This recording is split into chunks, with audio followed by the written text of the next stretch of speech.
Hello everyone once again. Today I'm going to be talking about sexual harassment and how it can be avoided in the workplace.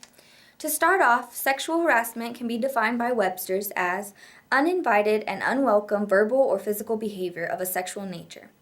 This is usually true in the case of a person in authority toward a subordinate. For instance, a boss and their employee or a teacher and their student.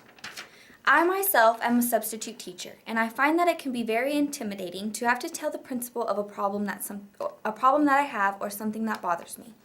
But as in any workplace, I need to know my boundaries and boundaries of others and be confident in speaking up when something is wrong.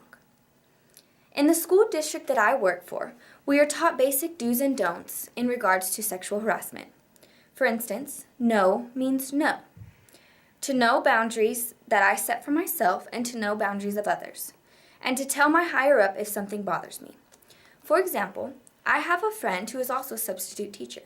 One day she was subbing for a male teacher who was having a workshop that was in the building, so he was in and out of his classroom.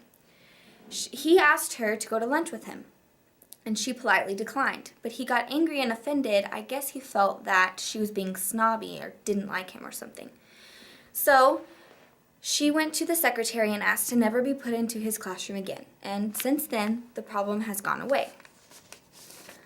WikiHow tells us that to avoid sexual harassment, we can know the policy at our workplace, know what is appropriate and what is not.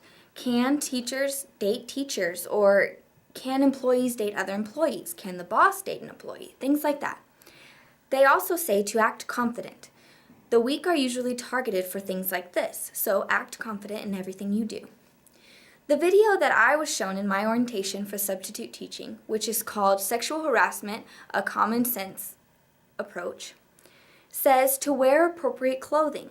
Don't dress in a way that will elicit a response that you don't want. Don't touch people.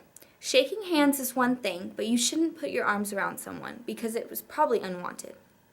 Also, keep work at work. Most people have friends in the workplace and they socialize with them outside of work, but you should always keep work at work. It's not a social environment. If someone seems to get uncomfortable, apologize for the miscommunication and then stop the behavior. Just because you apologize does not mean the behavior can go on and does not mean it's welcomed. Be aware of what others will feel due to your actions. Be aware that some things that might not bother you personally may bother others. Don't hesitate to speak up about something that makes you feel uncomfortable. No one should have to work in a hostile environment that they don't like or appreciate. You don't have to feel like you are targeted by a sexual harasser. Also know what is appropriate in the workplace so that you don't make someone else feel uncomfortable. You don't want to be the one that's making someone else uncomfortable or feel like they are being sexually harassed. Those are the things I have. Thank you.